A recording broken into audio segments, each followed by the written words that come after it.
Bem-vindos a mais um Alma Literária. Hoje, o Minuto Personagem traz Janquima. Vamos descobrir tudo sobre esse lindo vampiro de 400 anos de idade, favorito do rei, amante e mestre de Cara Ramos, um dos personagens principais da série Alma e Sangue. Fiquem aí, muitas coisas boas vem vindo.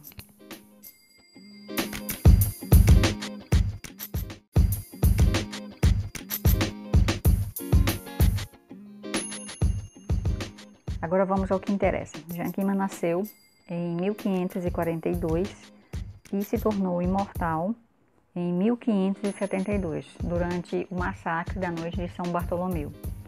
Ele foi salvo por Otávio, que se tornou mestre dele e o transformou em vampiro e o levou do mundo mortal para todo sempre, para o mundo dos imortais. Janquima passa esse momento a viver sobre as leis e as regras do mundo dos vampiros. Otávio, como vocês sabem, é irmão de Ariel, rei dos vampiros. Esqueci de avisar vocês, esses podcasts, o Minuto Personagem, ele tem spoilers. Então, se você não leu os livros da série, se você não gosta de spoilers, não ouça até o final, porque assim, é impossível falar dos personagens sem entrar em algum detalhe ou outro, ou dar alguma dica do que aconteceu nos livros, certo? Então vamos lá. Janquima era o segundo de 4 filhos, nasceu em Paris, na França, era protestante, era casado com Valéria. Ele vivia no campo e eventualmente eles iam para a cidade. Eu não sei até hoje qual é a cidade do campo que eles viviam, mas era alguma das cidades que ficam próximas a Paris. Mas isso eu ainda vou descobrir. Ele é alto, tem 1,83 m, tem os cabelos loiros, um pouco longos, eu acho que fica aqui um pouco abaixo dos ombros. Olhos azuis, ele tem a testa larga, sobrancelhas desenhadas, não muito grossas. O rosto dele é bem forte, assim, um pouco quadrado, bem desenhado mesmo. Os lábios dele são um pouco grossos, não muito. Tem um sorriso muito bonito e às vezes ele ria um pouquinho assim de canto. Não sei bem descrever, mas é mais ou menos isso. Ele dá aquela risadinha assim de canto. Ele tem um caráter forte, ele é generoso, ele é romântico, sensual. Às vezes ele é muito cruel, mas só com os inimigos dele. Ele é um aristocrata antes de tudo, burguês, adora fazer contas. É um contador exímio. Os negócios dele, até hoje, ele mesmo administra. Ele já teve um contador séculos atrás, mas hoje em dia ele mesmo administra. Ele aprendeu a lidar com a bolsa de valores e acha fascinante comprar ações e vender. É um dos passatempos dele hoje em dia. Eu tenho até que citar isso nos livros. Ciumento. Ciumento ele é muito ciumento. Ele está aprendendo agora a dominar o ciúme dele. Na verdade, ele aprendeu ao longo dos livros da série. Ele aprendeu a dominar os ciúmes dele por Cara, principalmente quando ele notou que Ariel estava de olho nela. Foi uma coisa que ele aprendeu da pior forma possível. Ele teve que entender que Cara teria um relacionamento com Ariel. Isso deixou ele, de certa forma, pensativo, aborrecido, mas não havia nada que ele pudesse fazer. Eu fiz algumas anotações aqui que vale a pena a gente citar.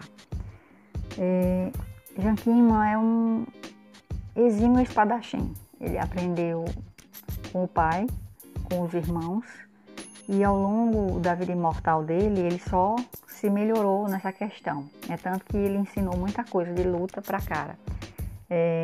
Aonde ele pôde, ele aprendeu. Artes da guerra, luta, com quem ele encontrava que pudesse ensinar isso, ele sempre aprendeu. Era uma coisa que sempre esteve bem presente na vida dele, porque ele sabia que ele ia ter que lutar para defender a vida imortal dele ou a do rei, principalmente depois que ele se tornou o favorito do rei, se tornou uma constante.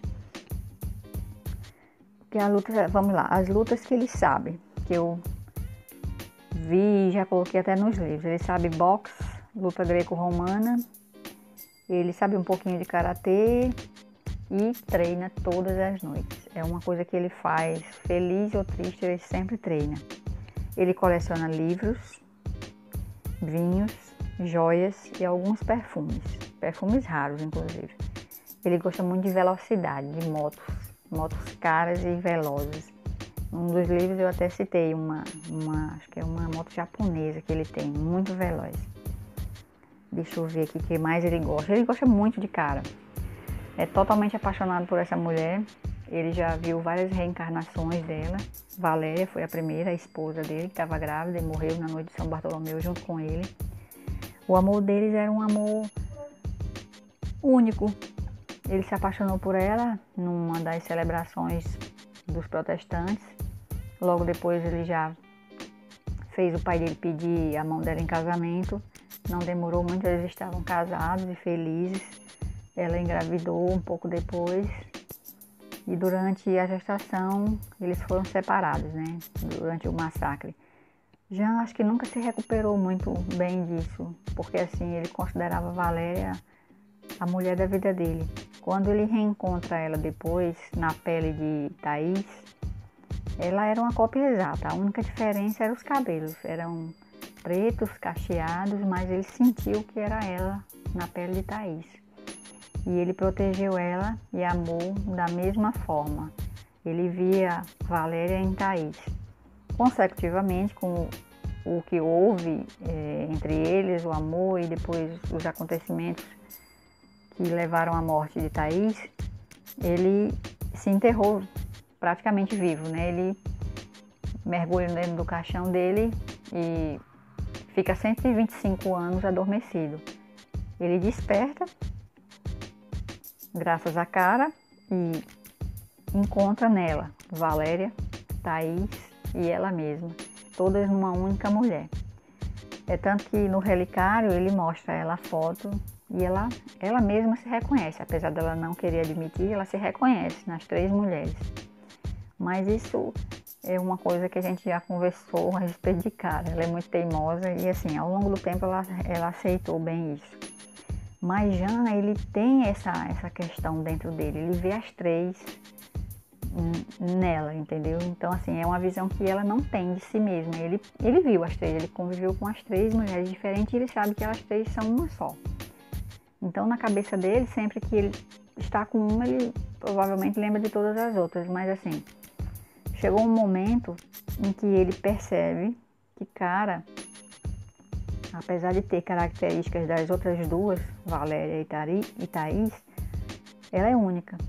Ela, como é que eu vou dizer? Ela evoluiu, ela cresceu, ela é esperta, teimosa, inteligente. Então, assim, é como se ela tivesse, nas vivências passadas, ela tivesse evoluído e agora ela é o melhor que ela poderia ter sido, que foi interrompido, né, nas vidas passadas através da morte. O que eu posso dizer mais de Jean? Jean é muito carinhoso, ele é muito inteligente, ele é muito romântico, ele gosta de fazer surpresas para Cara, encher a cama de pétalas de flores, dar joias, fazer surpresas. Ele é esse tipo de homem que gosta de dançar sem música. Homem não, vampiro, né? Detalhe. E gosta de comprar roupa para ele, mas ele prefere muito mais que Cara compre roupas para ele. É uma coisa até que eu já citei nos livros. Eu tive um sonho com eles e eu vi ela comprando roupas para ele e ele com um sorriso daqui para cá. Parece loucura, né? Você sonhar com uma coisa dessa, mas por incrível que pareça, eu sonho com detalhes assim. Sabe qual foi o outro sonho bem interessante que eu tive com Cara e que eu até citei nos livros? Durante o livro Segredos de Alma e Sangue, a Aprendiz, quando ela tem uma dor na cabeça e lembra que ela era Rosa Maria. Eu vi aquilo ali num sonho. E assim, eu peguei todos os detalhes possíveis para ficar o mais parecido que pudesse com o que eu tinha visto. Mas vamos voltar para Jean.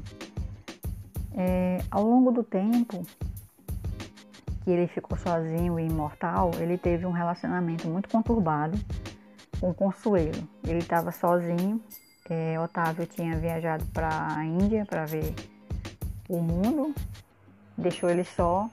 Ele ficou algum tempo sozinho, mas se encontrou com Consuelo, que ele já tinha visto na noite em que ele escreveu o nome dele no livro. E eles dois começaram um relacionamento muito vamos dizer assim, complexo e conturbado. Consuelo despertou o que havia de pior nele. O vampiro que ele não era, que ele nunca foi, ele trouxe à tona com ela. Cruel, sanguinário, dado a matanças. O relacionamento deles foi tão confuso, tão ruim, que ele adquiriu a febre do sangue, que é uma febre que dá para vampiros que se aproximam muito do poder do rei.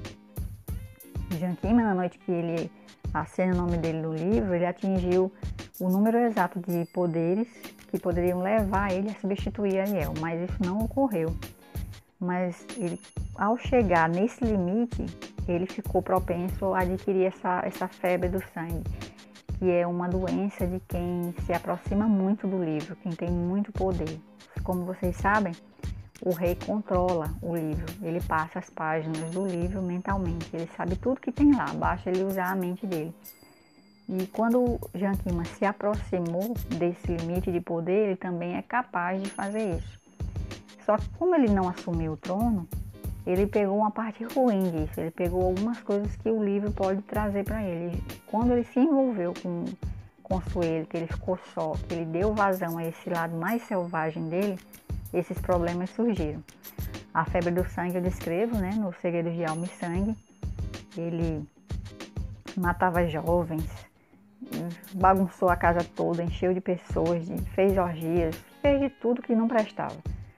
E foi preciso os zeladores intervirem, levarem ele e curarem ele da melhor forma possível. Consuelo pagou por isso, mas ela nunca esqueceu ele. Ela ficou apaixonada por ele e por muito tempo ela ainda perseguiu ele. Mas os dois aprenderam a lição e ele nunca mais deu vazão a esse lado dele, justamente com medo da febre, né, retornar e tornar ele um monstrinho. É tanto que às vezes ele se consola muito, porque se ele chega a esse limite, ele não sabe o que pode acontecer. Nem eu sei o que pode acontecer. Nunca deixei isso rolar e nem ele. Assim, defeitos. Como todo mundo tem, ele também tem os dele. Ele é teimoso. Ele é possessivo. Ele é ciumento, como eu já disse. Ele é um pouco machista também. Mas assim, o machismo dele eu perdoo. E vocês também devem perdoar, porque assim, é devido aos séculos que ele viveu, as coisas que ele viu, ele sabe que as mulheres mudaram, mas ao mesmo tempo ele sente ainda essa diferença nele. Então assim, toda vez que ele quer ser um pouco machista, cara, lembra ele de que ele não deve, ele recua.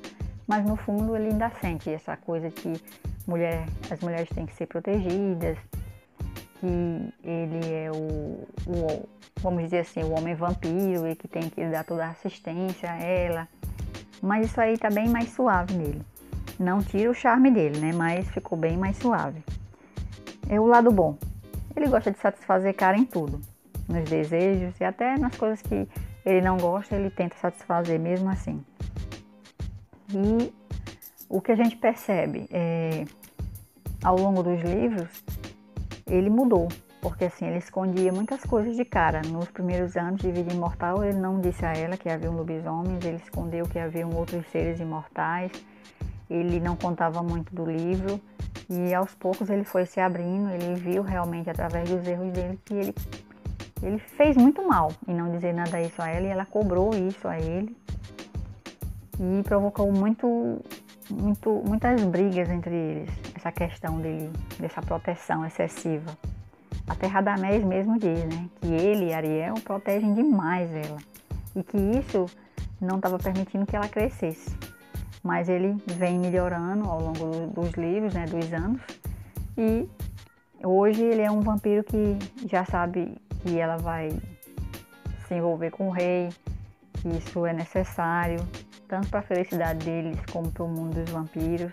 É uma coisa que realmente na mente dele ele teve que trabalhar. No livro O Pacto dos Vampiros, eu acho que a gente vê o pior lado dele, né? Ele tá lá preso no jardim, adormecido, e quando o cara se encontra com ele, ele tem uma atitude bem assim, um pouco egoísta. Ele não aceita que ela lute, ele não aceita que ela fique perto do rei. Quando ela ganha na arena, ele se revolta, quer que ela largue o título. E uma série de coisas que ele faz que a gente fica assim, poxa, ele não ama ela? Ama, mas ele teme tanto perder ela, ele já perdeu ela 2 outras vezes, que ele se ressente disso. Então, ele vem depurando todos esses pecados dele, entendeu? Para tentar realmente se melhorar. É uma coisa que a gente vê agora no último livro, As Crônicas de Alma e Sangue. Eles aparecem num capítulo e ele tá bem diferente, ele tá mais calmo, mais tranquilo, mas pelo que eu tô escrevendo, nas Crônicas de Alma e Sangue, a Rainha Rebelde, Jean vai passar por um período bem estressante e eu acho que tudo que ele esqueceu ele vai lembrar de novo, de defeitos. Eu espero que vocês suportem ele e perdoem, mas eu acho que vai ter uma conclusão boa a respeito disso. E se a gente fosse fazer um bate-bola com ele, seria mais ou menos assim. Cor, vermelho. Champanhe ou vinho? Vinho. Dia ou noite? Dia para dormir com cara, noite para ficar com cara. Lugar, Paris. Estado de amor. Deixa eu ver aqui. Um nome, cara. Seria mais ou menos assim, se a gente fosse fazer um bate-bola com ele. É isso, pessoal. Eu espero que vocês tenham gostado. Esse foi o Minuto Personagem. Eu acho que eu não esqueci nada. Deixa eu dar uma repassada aqui para ver se eu não esqueci nada. Acho que não. Acho que vocês que leem os livros da série Alma e Sangue sabem o quanto o Jean é bonito, é interessante. Ele é um vampiro maravilhoso, educado, charmoso. Gosto muito dele. Sou muito suspeita para falar, porque enfim, eu sou a criadora, né? Co-criadora. Ele me ajuda demais. Ele sempre me dá uma rosa vermelha quando eu sonho com ele. E é isso. Espero que vocês tenham gostado. Agradeço demais as curtidas, os comentários. Eu vou tentar fazer semana que vem o Minuto Personagem com Ariel. Deixem aí seus comentários, suas sugestões, o que vocês querem que eu faça, que eu vou fazendo ao longo dos programas. Agradeço a todos a audiência e beijos mordidos.